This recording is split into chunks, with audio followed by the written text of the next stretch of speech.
Hello, good evening, and welcome. Today we are privileged to be talking to Chris Cannon.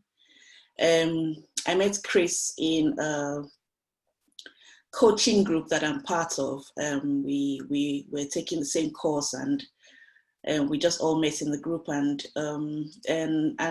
we've been really having some very interesting conversations. So I had to have him come to speak to us, teach us, encourage us, and all that. So Chris is an international speaker, nationally recognized. He's from the States. He'll tell you more about himself anyway in a minute. But I just wanted to read something from his website. It says, he skillfully teaches how to go from tragedy to triumph, from pitiful to powerful, and from regrets to rewards. And he's a committed husband, father, and he has a strong belief in investing in people. So that goes so well with what we're doing today. The reason why I wanted Chris to come was because I wanted him to just come and speak some words of encouragement and empowerment to us that are all on our journey of digital marketing and trying to put our stuff out there, trying to get seen and get heard and get paid online, and all the inner work, the inner game that goes with everything. And Chris has been doing this for over a decade now, so he probably has lots to say to us. So anyway, you're welcome, Chris. First and foremost, thank you for having me here. I really appreciate it. I feel honored. And, I want to share a lot of things that I did right, but I also want to be honest and transparent and share some of the things that I didn't do right as well. And I failed, and I challenge that, because I think sometimes people can get just as much out of your failures than your successes. Yeah. So tell us about yourself. One of the main things I wanted us to talk about was overcoming imposter syndrome, and then also maybe a bit about your money mindset. But we're going to go with how you flow, and if you have more to add, or to that you think would be helpful, then yes, definitely. You've always been somebody that really just has a very very insightful way of describing things or talking about things or explaining things, and I think that we can get a lot from that. But anyway, first of all, about you, how did you get started? Well, I've been an entrepreneur pretty much all my life. Even when I was in elementary school, I sold candy. Really? So I would go and buy a piece of candy for 10 cents, and then I would go and sell it for 25 cents at school. I bought pencils, and I would sell pencils. And so I've been an entrepreneur pretty much all my life. And, after, fast forwarding, went to college, graduated. And when I got out of college, I became a teacher. But I knew for me that the education system really didn't lend itself to the impact that I wanted to make. And so I was in the educational system for 3 years. I loved it. I loved the students and things like that. And as a matter of fact, I still keep in contact with some of them. But I knew for me, the entrepreneur journey was more so, was more in alignment with my destiny. And so I took my passion for young people and things like that, and I turned it into a business. And so I actually have another business called Fighting for Youth. And that one I did see that online. Yeah. You have a book as well? Right. Yeah, I've have about four books. And that started probably maybe about 14 years ago. And I was traveling all across the United States, and I've had the opportunity to even speak in different parts of Mexico, different parts of Nigeria, Abuja, Benue State. Really? Yes. And so that's kind of how it started. And, I was speaking to young people, and then I realized that, speaking to young people is phenomenal, but if I don't do something to impact their environments, then I'm doing them a disservice. And so from there, I started to talk to parents and teachers and things like that. And probably about 7 or 8 years doing that, I realized that I wanted to reach a broader audience, and I didn't want to just focus on the young people, although like my heart is still there. And so from there, I started doing more so like motivational speaking just for like different companies and corporations in general. In It's addition very to that, interesting that you say that, because I published my first book, or I have only two books, but I published my book in 2006. And when I wrote it, I had young people in mind.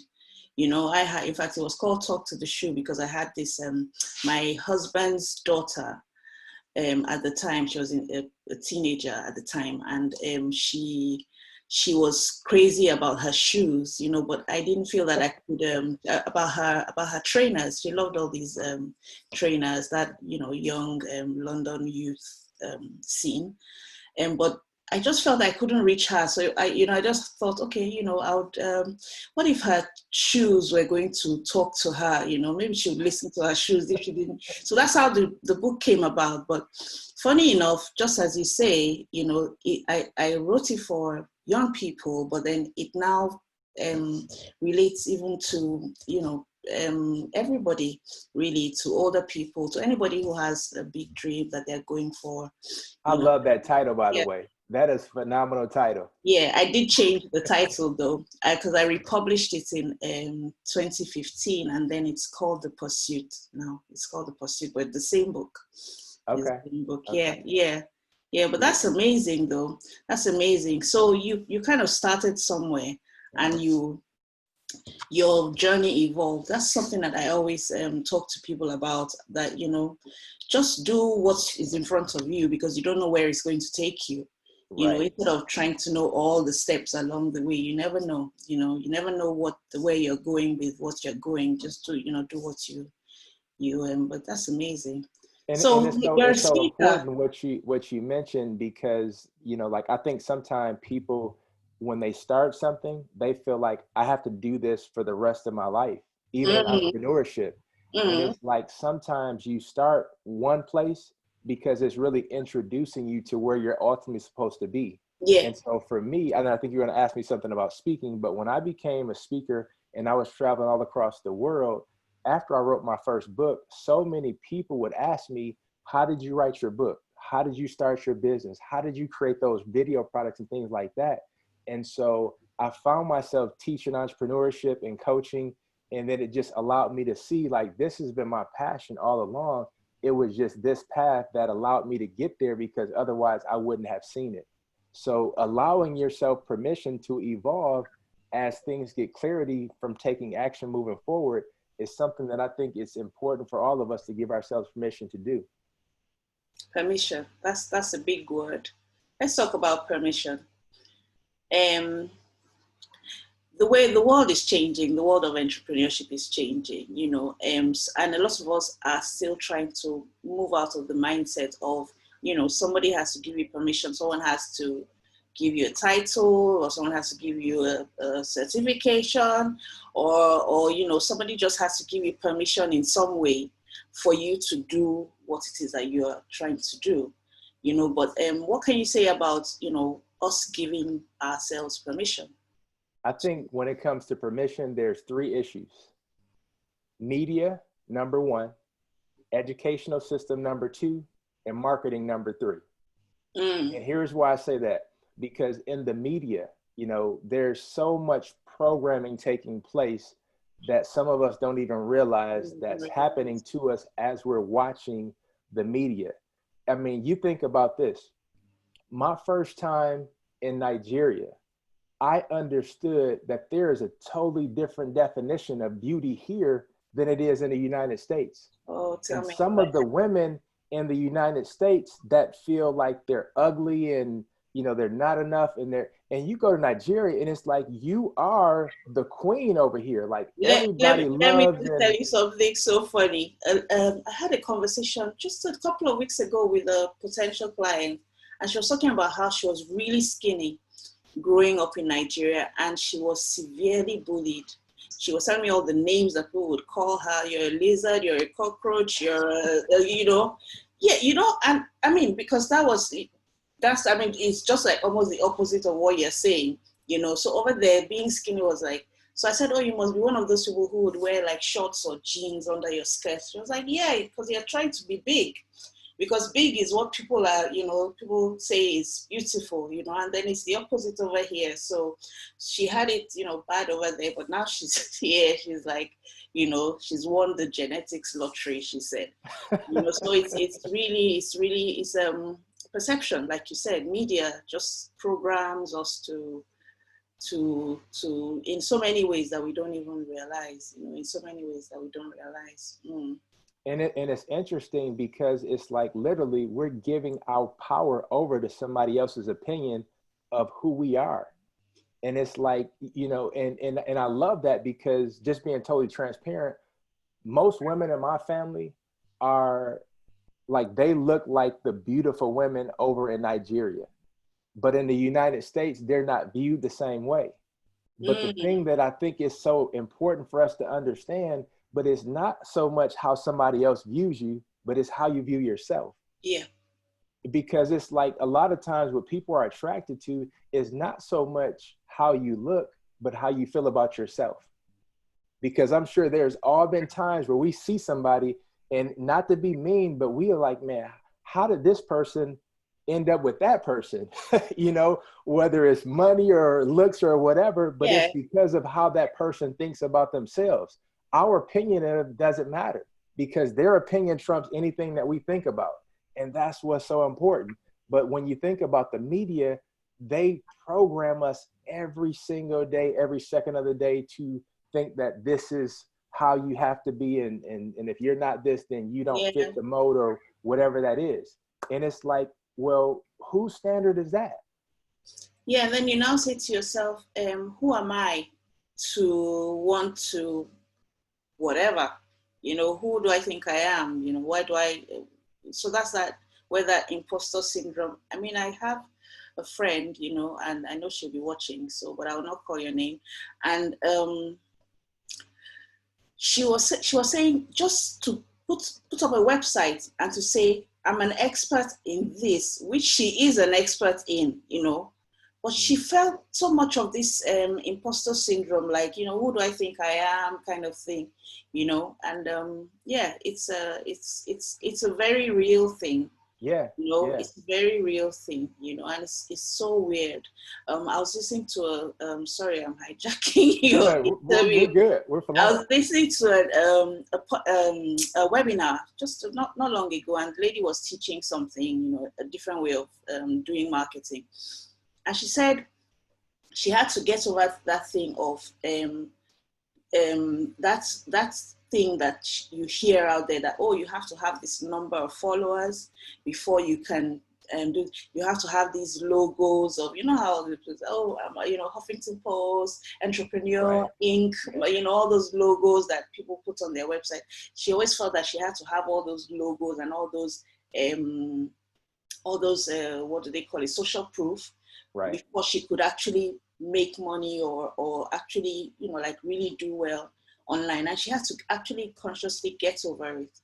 So I think some of these things are things that we have to consciously get over. That's why I really wanted you to come on, to just say, okay, what tips or tricks or, what can you say to us to help us to be aware, as you're saying, be aware of what's happening, and then consciously get over those things, those feelings. I'm going to speak to what you said, and I'm actually going to give some tips towards the end, but I do want to speak to even something going back to the media. So much, and people, they can agree with it or disagree, it really doesn't matter, but fear is really what controls all of us. And there's people in power that want to continuously control us because they have an interest in keeping us scared. Because the more fearful we are, the more money we'll pay for anything they put in front of us to give us a false sense of safety. And so because they have the power to control the media, a lot of times they have the power to control us. But whenever they put something in front of us and they say, look, you have to be this in order to be that, it's like a lot of us accept their reality as our own. And it's really not reality. It's just something that they're putting in front of us as a way to cause us to fear, because again, we spend money to get out of fear. Anytime we feel like, okay, if I spend money on this, that can cause me to be less afraid. And really, it just causes you to fall more into the imposter syndrome, because you don't even realize what you're following. So you can't even reverse engineer to get back to where you started, because you don't even know why you even did what you did in the first place. So it keeps you in this cycle of confusion, and it keeps you feeling like an imposter. And the more they put in front of you to make you feel like less of an imposter, you're going to spend money on it. And it just becomes a vicious cycle that is repeated. And they know what's going on. Yeah. You know, it's not a secret for them, but it's like, we don't realize how much power we give over to them. And you think about it. In the United States, they call it television. You think about it, tell a vision. Break it down. They're telling a vision to you. And in the United States, they call it television programming. They're programming you of what they want to insert in you to cause you to be fearful, to continuously spend money on whatever they think is going to get you out of the fear that you have. A few days ago, I was just telling myself, I said, some of the things I buy is FOMO. That fear of missing out, fear of missing out, And I'll say something. When I came, I've been living in the UK for about 16 years now. So I was born in Nigeria, primary school, secondary school, university, all in Nigeria, and I hope I can explain this properly. So when I was back there, it was different from here. So here now, there's this thing, I don't know what to call it, but there's this thing that makes you feel as if you have to have everything at all times, even in your, even in your household. That thing that made people run out to buy toilet paper. That thing that made people run out to buy toilet paper is like, oh, something is missing. I'm not complete. Something is missing. So it's like, we can't stay a day in this house where there's no milk in the fridge. Which is different from being in Nigeria. I mean, there's some days there will be milk, some days there won't be milk. It doesn't really, if there's no milk, you eat something else or drink something else. But it's just, as simple as that. Those, like, you have to have everything, and you always feel as if you don't have everything complete, there's something wrong and that you can't move forward. So it's like, I have to, before I can sell a course, I have to have a website, then I have to have mailing list, then I have, so those kind of things. So those, like you said, programming, so that's what we learn. We learn, you have to have this. These are the pieces of the puzzle. If one piece is missing, you can't move forward, So I don't know how to explain it, but, that's one thing that I realized, No, what you're saying really brings to the second point, because I mentioned three things, the media, the school system, and marketing. So marketing is another thing that causes us to have that feeling of FOMO, fear of missing out, because there is, people don't realize like how much scientific evidence and study and like mind control to go into marketing and manipulation and hypnosis even that goes into marketing. And certain aspects of marketing taps into certain parts of your brain, even the amygdala, that you feel, when you feel like you're in some kind of danger where you might lose your life. That's exactly what marketing does, because it's like, okay, you're not going to get eaten by a bear or a lion or something like that, but it's something worse. What if I live my whole life as an imposter? That's worse than getting eaten by a lion or a bear, because there I know what happened. I don't have to anticipate the pain because it already happened to me. One of the worst things that can happen to all of us is the anticipation of pain. Yeah, you said so yesterday. Because it's like when you anticipate pain, it's almost worse than the actual pain. Exactly. Because it's like you imagine in your mind what's going to happen. And sometimes the thing you imagine is so much worse than reality. But it's like the fact that you're imagining it and you're anticipating it and it hasn't happened yet.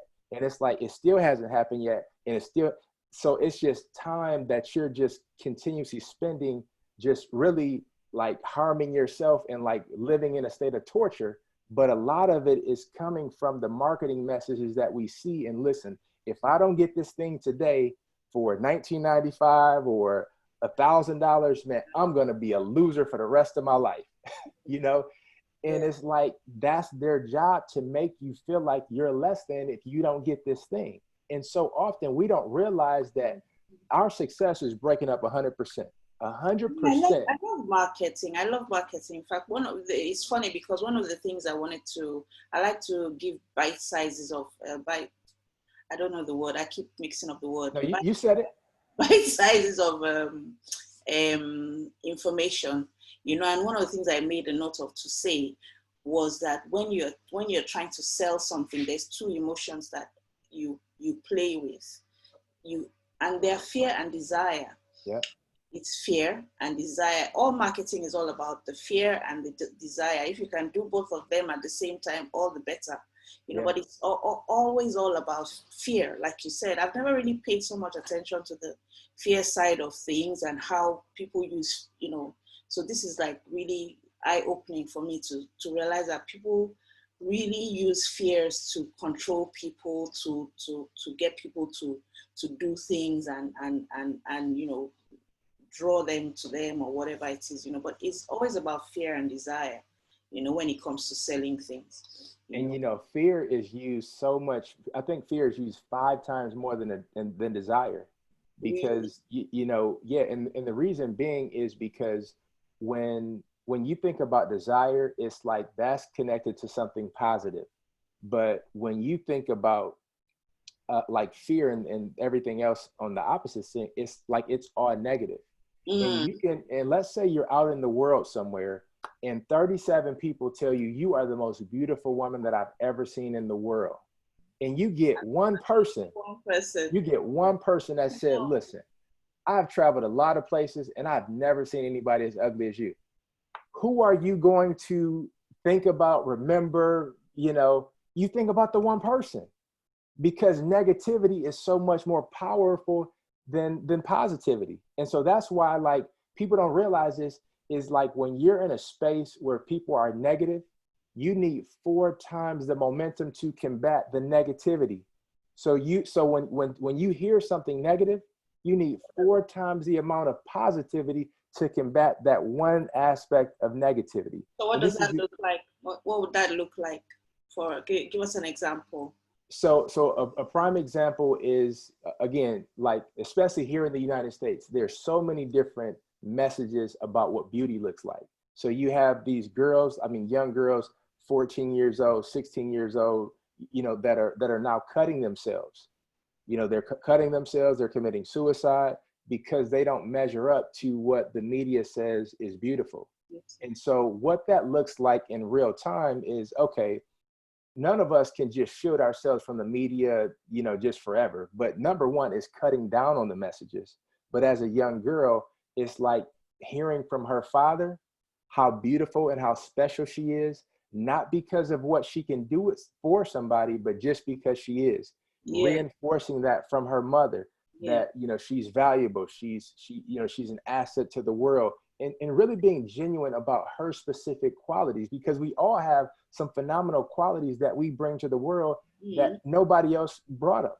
But it's like when parents identify those things specifically and reinforce them on a daily basis, that helps to combat a lot of the negative images that we see. And even for married couples, you know, it's like, you know, reinforcing to a woman how beautiful and how special and how phenomenal she is on a daily basis helps to even help her to combat some of the negative messages that she hears. You know, reinforcing to a husband how special and significant and how powerful he is on a daily basis helps him to have those things reinforced to combat, you know, do I need this type of deodorant to keep my wife attracted? You know, all of this crazy madness. But a lot of things can happen at home to help reinforce and combat the negativities that we see in the media. I tell people that the reason why I fell in love with my husband was because of the things that he would say to me. You know, it's not, I mean, he's a deliciously handsome man. But no, that was not it, Yeah.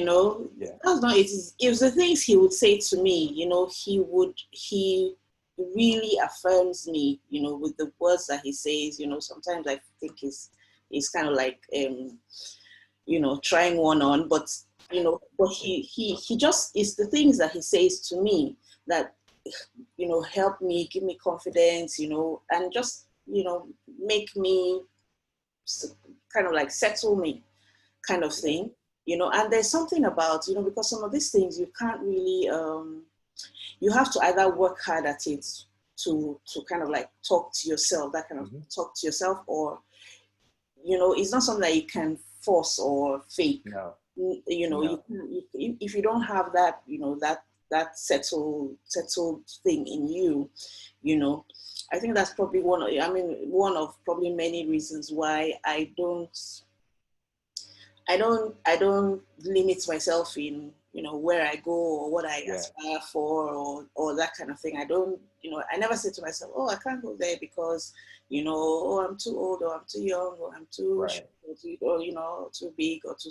I don't, I don't have any of those. Well, touch wood, I don't really have many of those struggles because it's just been settled. Let me just put it like Hmm. that, because it's been settled, and yeah, it's a hard thing, for Oh when yeah. people face those kind of things, so I think I think, what do you think would be like practical things if people feel, because they might look okay on the outside, but they know that inside they're not, they don't feel that confidence, or they don't feel that,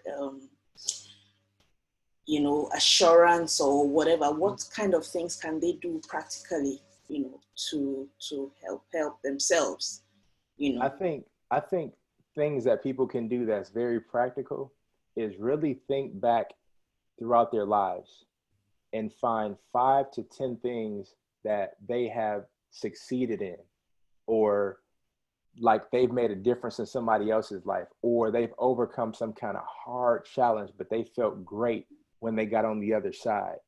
And you write down 5 to different things, and you read those things every single day, Mm, because that's another way to combat a lot of the negativity. Because what happens is, you know, we live by stories. We all have a movie playing in our mind, whether it's I'm ugly, I'm not enough. It's all about the movies in our mind. And what happens is our mind goes and seeks out information to prove us right. yeah, So our subconscious mind is so powerful, even though we think consciously things, and it's like your conscious mind is only about 5% in control, but your unconscious mind is 95% in control. And that's why it's so important to continuously put the positive things in front of your eyesight to really get in touch with your unconscious mind. So mm, when other negative things come to combat your unconscious mind, is like we've already done that. Like you said, we've already handled that. That's not true.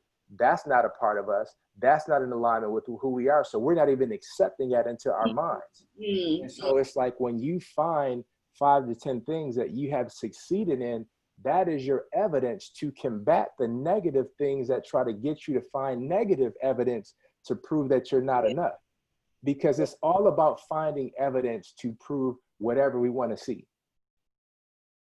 It's a lot of people who, some people feel like, man, they should not feel attractive at all because of how they look. And it's like, well, nobody never told them that, so it's not their problem. oh, you there was know? a girl when we were in university, and I just couldn't understand her because, her teeth were crooked, her skin was bad, but she went for what they call them, beauty contests. Okay. She took part in beauty contests. Her figure was, just, I mean, she was like a straight figure, like a fridge. She wasn't like she was skinny, but she wasn't like curvy, or, in fact, but she just amazed me because she was so confident when she steps out on the stage. And because she was so confident, people, she was winning the beauty contest. I'm not saying that she went. She was winning the beauty contest with her crooked teeth. It was, I mean, I still think about her, you know, and I just marvel, you know, lovely girl, but I was like, how doesn't she see, you know? But she didn't, you know, she just saw herself.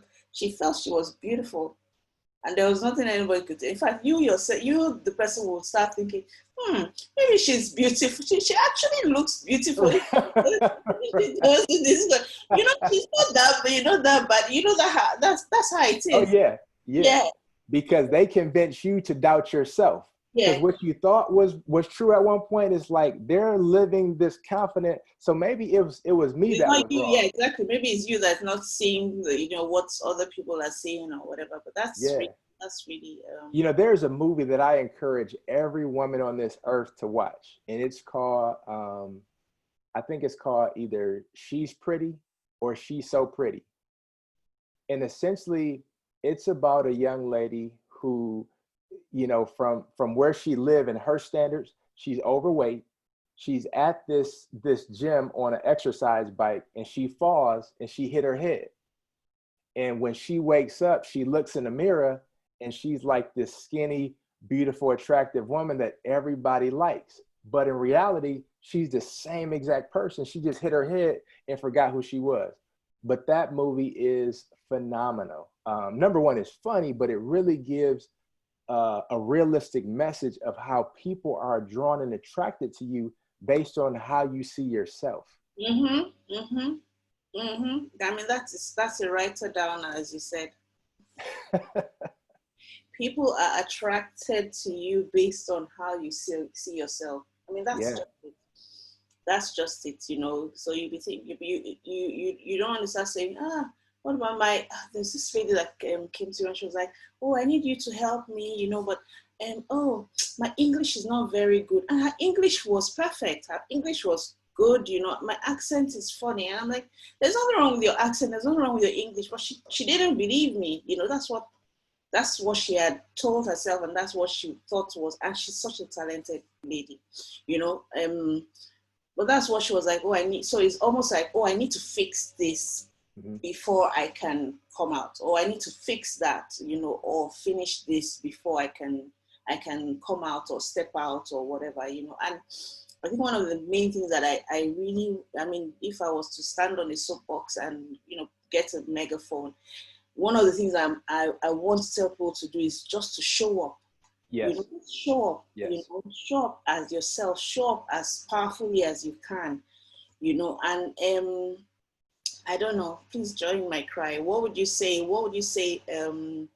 Would be what do you think? What one of the questions I had for you was like, tell us something that is true that most people don't know. And I think you already covered a lot of things that we don't know that, you know, that is true, you know, with the media and the programming and, you know, the stories that we tell ourselves in our head and all that. But bringing it back to the world of entrepreneurship now, Mm-hmm. um, what are the things that you could say you have overcome? What are the struggles, and you know, how did you overcome them, you know, to get to where you are now? I know we're still on the journey, but you Yeah. know, what would you say were the main struggles that you had to overcome?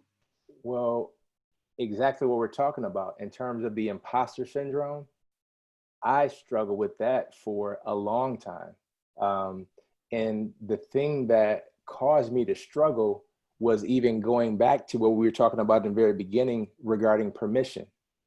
You know, and the last thing about, you know, out of those three in terms of media, marketing, education, you know, when you think about the educational system, typically anywhere globally, whether it's Nigeria, United States, UK, it really doesn't matter. When you go through the educational system, before you can do anything, you have to get permission. If you want to talk, you have to get permission. You want to go to the bathroom, you got to go to the bathroom, you have to get permission. You know, before you can go to lunch and eat, you have to get permission. And you do this for 12 plus years. So you get conditioned that before I do anything, I have to get permission. Yeah. So before I become an entrepreneur, I have to get permission. But who do I get permission from? I don't know who I get permission from. because it's always been somebody in authority in front of me for my whole life telling me what to do and giving me permission to do it. And so it's like even the school system for me was a hindrance to entrepreneurship, because number one, it wasn't taught in school. It was just taught, look, you go to school, you get good grades, you go to university and you get a job. It wasn't about entrepreneurship. So that wasn't even welcomed, and it wasn't even talked about, and it wasn't even an option.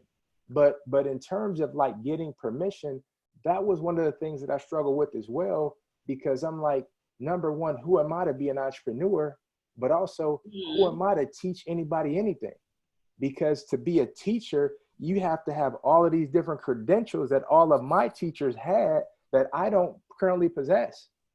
And so I had to really keep things in their proper perspective and understand that in terms of permission, the only permission that I need is to see somebody's hand raised that I can actually help. When I see their hand raised, the person that I can help, that's the permission that I need. And I think so often, you know, we see, again, going back to marketing, we see these people that are gurus, that are experts, that are this and that, X, Y, Z, and we feel like we have to be those people to make a difference. And it's like, we don't really understand that the people that are assigned to us that we can get help from, they'll never go to those people because they feel like, I can't relate to you. You're making 20 or $100 million a year. I can't relate to you. You can't understand my story. You don't look like me. You don't understand my background. So I cannot relate and connect to you. I need an MA. I need a Chris. I need a James. So we don't really understand that we don't have to be those people to, number one, be successful and make a difference. And then the thing that we have to also even challenge is, what is really success? Whose success definition are we trying to get success by? Because what success is to a lot of people is different. Exactly. Someone was asking that why does it have to be $1 million? Why does it have to be $1 million? Why not 985,000? Yeah. You know, so if you have 982,000, you're not successful until you make $1 million. You know, so just that kind of thing. You know, like where did that figure come from as the figure for, you know, a certain level of success? You know, when I make 6 figures, you know, maybe your success is 5 figures. Yeah. You know? Yeah, maybe your success is 5 figures, and with the 5 figures, you can have everything that you need. Your family is sorted, your holidays or whatever, your dreams, everything is all sorted like the way you want it to be. So what like you said, what is the definition? Like me now, one of the things I keep saying to myself, I said, you have to do this work, because when you do this work, you'll be able to hire somebody to come and clean your house every day. So that to me will be success. That would be like, I'm really successful because I have a cleaner that comes to clean my house every day, and my house looks the way I would like it to look. You know, so what's the definition? Like, what's your definition of success? You know, what does it look like? So for me, success is having the time freedom to do whatever you want to do and spend with the people that you want to spend it with. You know, because there's a lot of people that are making millions and millions of dollars, but they have no time at all for themselves, for their family, for their friends. And it's like they're a slave to an identity that is attached to being a millionaire, that is constantly driving this monster that keeps them away from all of the things that's really important, compared to those people that, hey, maybe they're making 5 figures. And the thing is this, I don't want to say only, because if you put only in front of anything, it's just downplaying it. So I don't want to say only. Maybe they're making 5 figures, but their quality of life, the people that they love, the time freedom that they have, and here's the reality. Their profit margins. Yeah. Their profit margins, you know, is probably better, or the health of their business is better than making $1 million or having a revenue of $1 million, and then, you know, at the end of the day, you don't take anything home to, you know, with you. So there's so many aspects to the thing.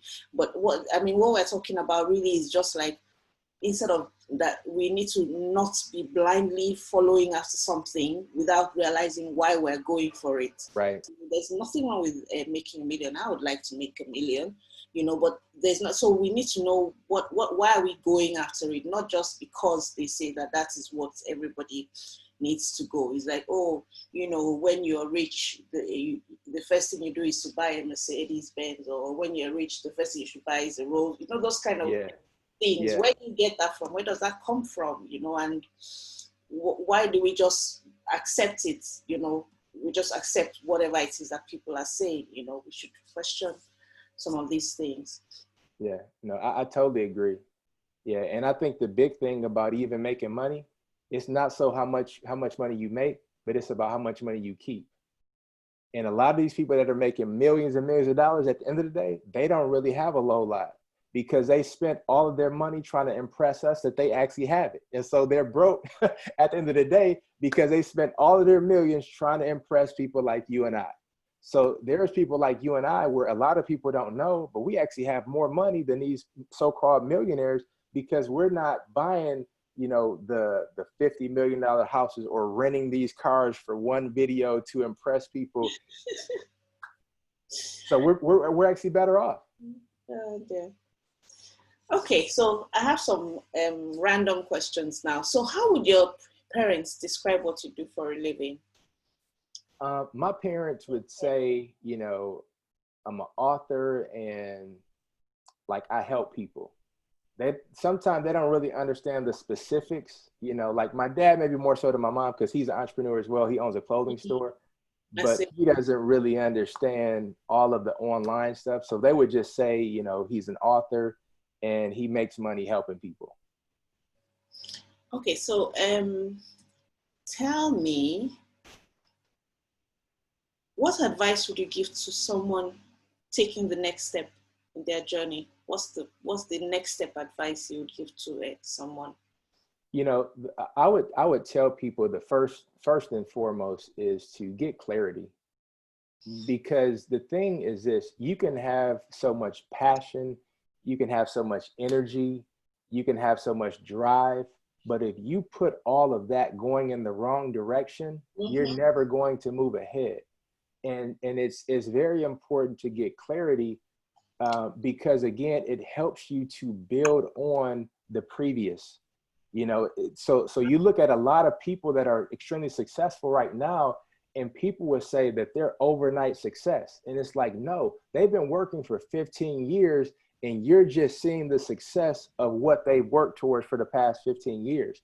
But you think about it, they got momentum along the way because they were clear and they stayed with the one thing. And so often, we start something and when we don't get immediate, traction or success, we jump to something else. And we don't realize when you jump to something else, you start all over again. And so the better you can get clear on something, the more momentum and your definition of success you can have. But at the same time, I do think that it's important to do something, to take some kind of action, because you mentioned that earlier. So like somebody getting started, and I used to hear this about eight or so years ago. People talk about, just do what you're passionate about, just do what you love. And there's some truth to that, but if people are not paying you money, there's a reality check of, listen, you got to bring in some kind of income to buy bread, water, milk, something. So it's like, so I think there's an aspect of seeing if your passion fits into what people are already paying for. And I'm a firm believer that success leaves clues. And it's like, if people are having success in this one area, more than likely, that's a sign that there's enough for everybody who wants to join that area, whatever that is. So starting out, the first thing that I would ask is, number one, like what is it that, like, what problem do I want to solve? And I say problem because the most wealthiest people in the world, the thing that they do is they just solve a problem. Yeah. And the more money that they make is just the bigger the problem that they solve. So asking yourself, what problem can I solve? And then seeing, okay, who is currently solving this problem, and follow their process. Now, I want to be clear in what I'm saying, because it's a difference between following the person and following the process. Because when you follow the person, you feel like I have to be them. And it's not about you being them. And that's where the imposter syndrome comes in, because you think you have to be them. And it's like, no, you just stick to the process, because it's really not their process. I wanted to be Oprah Winfrey. I did. I wanted to be Oprah. I said there was a time I wanted to be Oprah. Oh. Yeah. So yeah,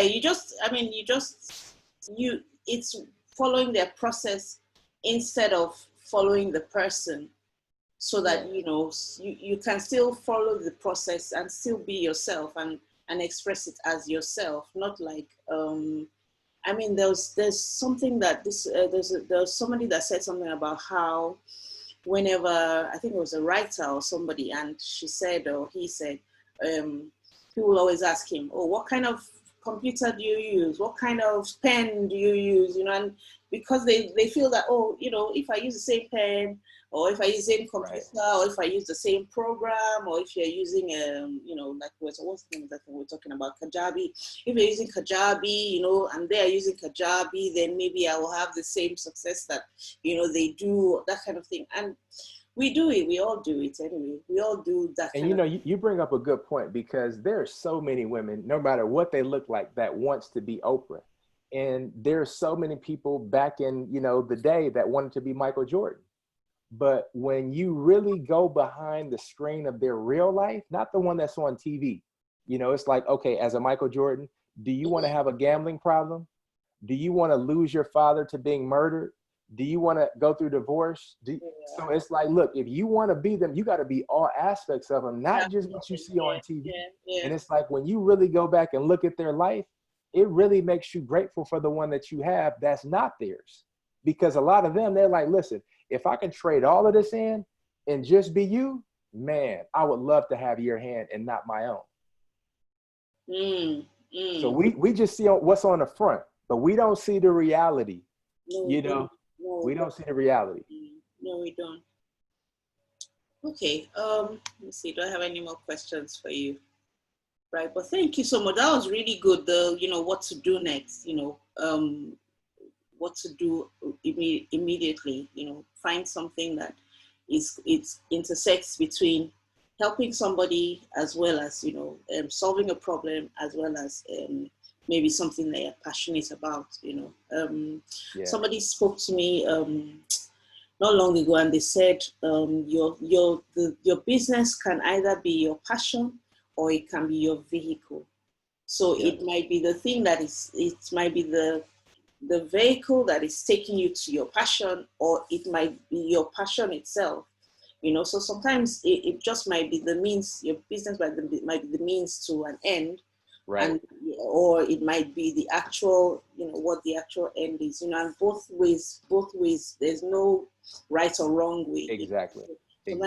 What you're doing, you might be lucky enough to be doing something that you're really passionate about, or it might just be something that you're good at, and then you use that to fund or fuel your passion. So talking about funds, let's talk about money. I can see your t-shirt says Miracle Money Makeover. So you have something coming up. What's that? The Miracle Money Makeover. So what it is, it's something that teaches struggling entrepreneurs how to transform their relationship with money and increase their income. I see.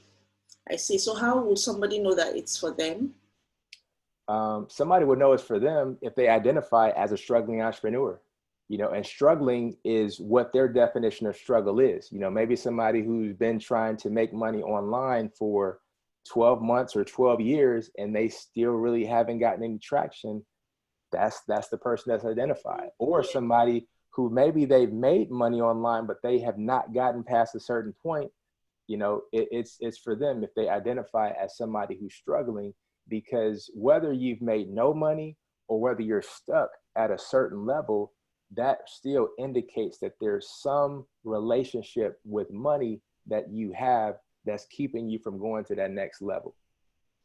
Okay, so it's both for not just when you are making money, but before you make money, you might need to have a makeover.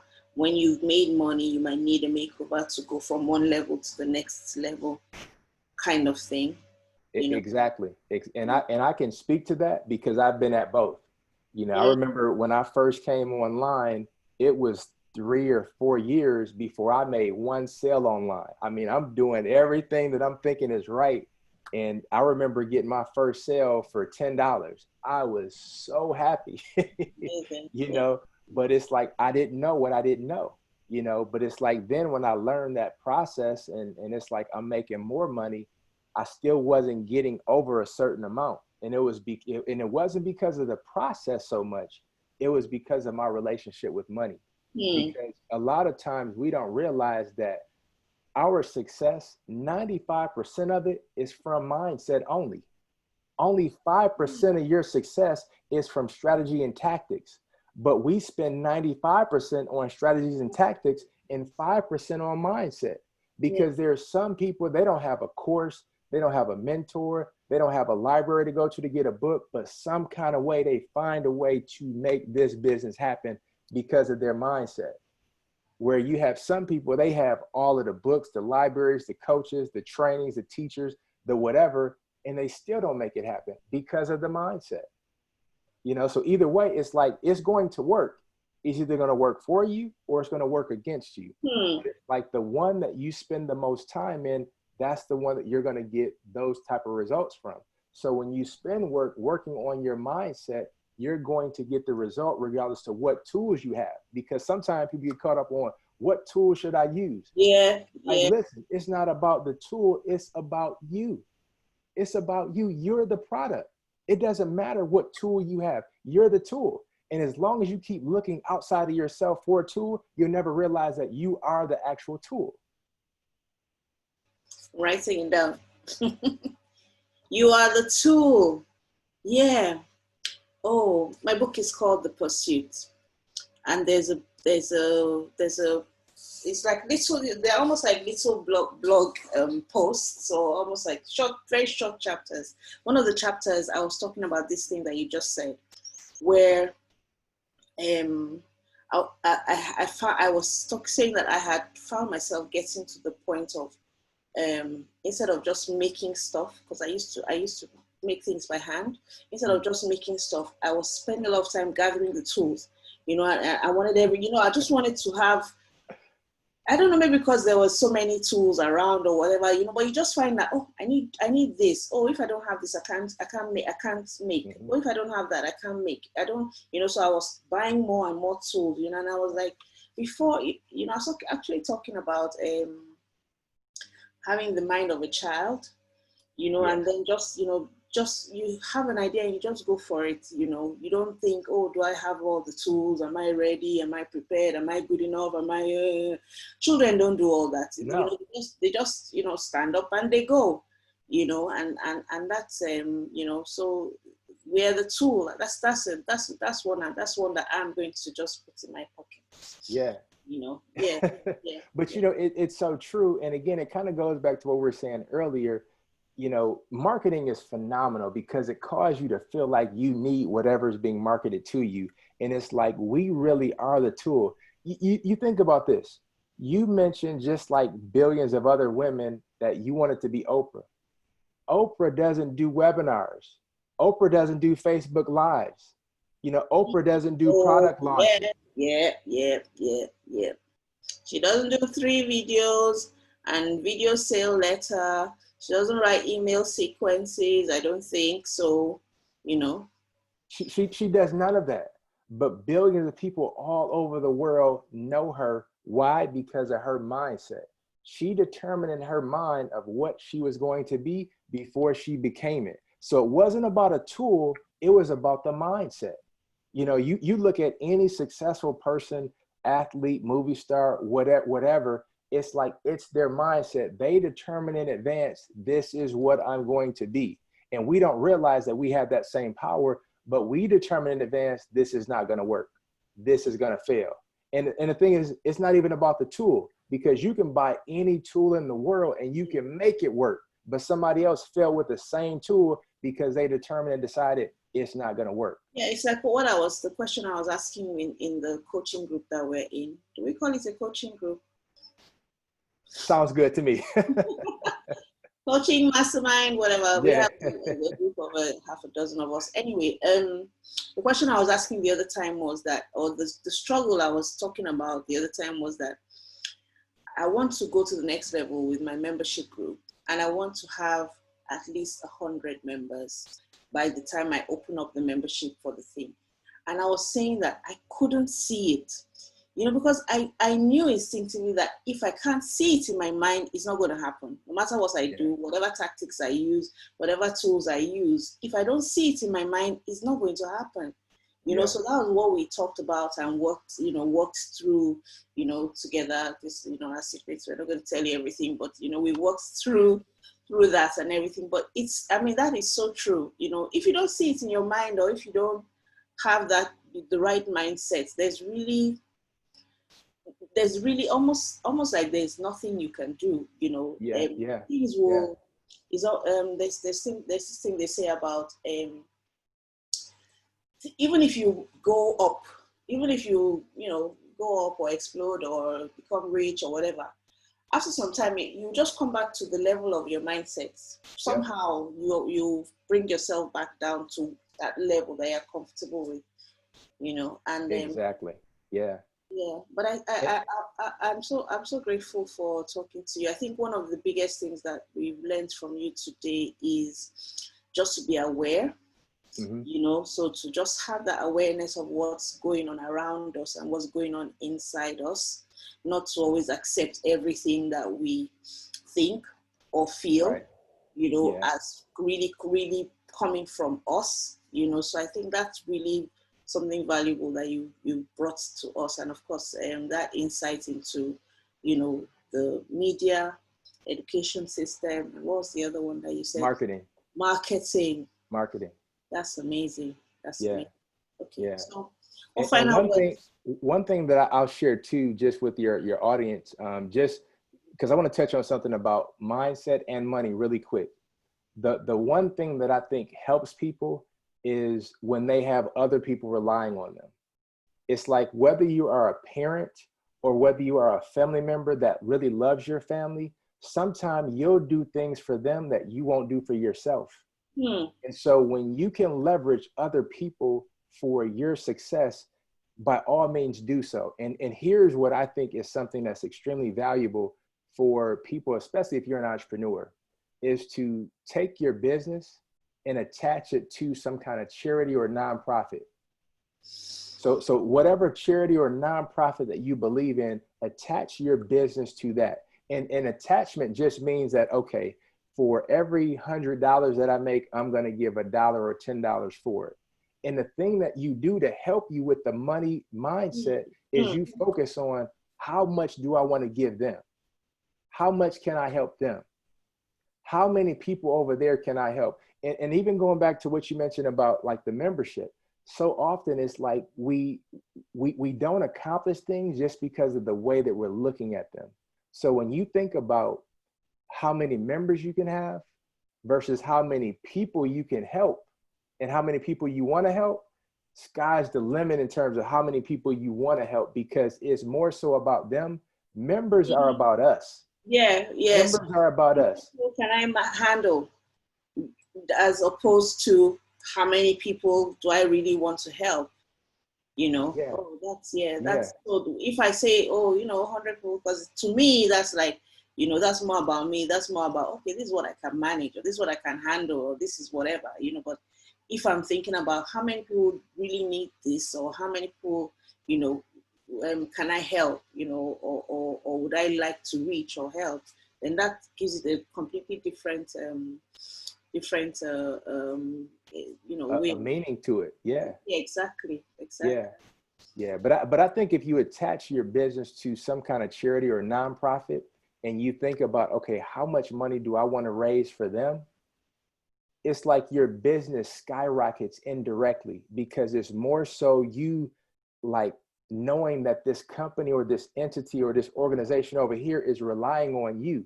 So you take the focus off of you, and you take the focus off of money, but Yeah. you put the focus on, I committed to helping these people, and I'll let me down before I'll let them down. And if you even want to challenge yourself further, you can tell them like, look, by this time, I plan to donate this amount of money to you. Now you can say, I plan to. You don't have to commit yourself to say like, I am, but you say, I plan to. This is my plan. Because when you say plan, people think, they know that things, they don't really go as planned all the time. But when you say, look, I plan by this time to give you this amount, it at least gives you a micro commitment. So your unconscious mind to start working towards whatever this goal that we committed to. Because again, the unconscious mind, the highest priority is to keep you emotionally safe. It's to keep you emotionally safe. So if you commit to something, the unconscious mind says, listen, we have to accomplish that so we're not in danger. And again, it wants to keep you safe. And so sometimes it keeps you stuck. It's like, listen, if we start this business, we might get judged. People might not like us. People might talk about us, and we don't want those things. So the unconscious mind wants to keep you safe. And so what does that look like? It looks like I'm going to spend 6 months on a logo before I ever launch a business, because I'm creatively avoiding getting out in front of people because my unconscious mind is trying to keep me safe. Wow. And in terms of even like the imposter syndrome, I think it's so important for us to challenge the definition. Because to be an imposter means that you try to take on the identity of somebody else and put yourself off as them. Yeah. And listen, it's not true. Now, like if you're taking their ad copy and their videos and you're saying, look, my name is such and such, and it's really not, you're not an imposter. And that's why I said before, it's so important to follow the process and not the person. Because when you want to know what they eat for breakfast, what pen they write, how they kiss their wife, you know, how they drink their water, now you're putting yourself in a position to be an imposter because you're trying to take on the identity of that person and you're neglecting your own. It's some good stuff in who you are. This is going to make me look at Instagram feeds differently now, you know, because there's that, you know, you'll be like, okay, this perfect picture that, you know, people are painting and putting out there. You also want to put out your perfect picture, you know. Yeah. There have been people that I've seen, oh God, I'll raise up my hand anyway, I don't care. There's people I've seen on Instagram like, I am totally copying everything she's doing. We've all been there. Oh yeah. Yes, everything, this is just how I want my thing to look. You know, I love this color combination, or I love this feel, or whatever. I just want to, you know. But yeah, it's Now, I mean, I would be totally honest with you. I've done that as well. But I think you and I both could agree that even when we tried to copy this person, it never came out the same way for us. It never came out. No, it doesn't. You know, so even when it comes to an imposter, even challenging the definition of what an imposter is, because by definition, if you're not trying to take on the identity of that person and pass it off as you being that person, it's impossible for you to be an imposter because you don't fit the definition. Yeah. Oh, thank you so much, Chris. So where can our listeners connect with you online? They can go to miraclemoneymakeover.com, which will be ready in about a week or so, or they can go to confidentoncommand.com and learn more about it. Or, you know, Facebook or, you know, what have you. Yeah, so we got you to Nigeria and then you've been all over the States. So maybe the next place you're coming to will be the UK. Hey, that sounds good. Yeah. That sounds good. You never know. Okay. Sounds good. All right, thank you so much, Chris. I'm going to stop recording now. Yeah.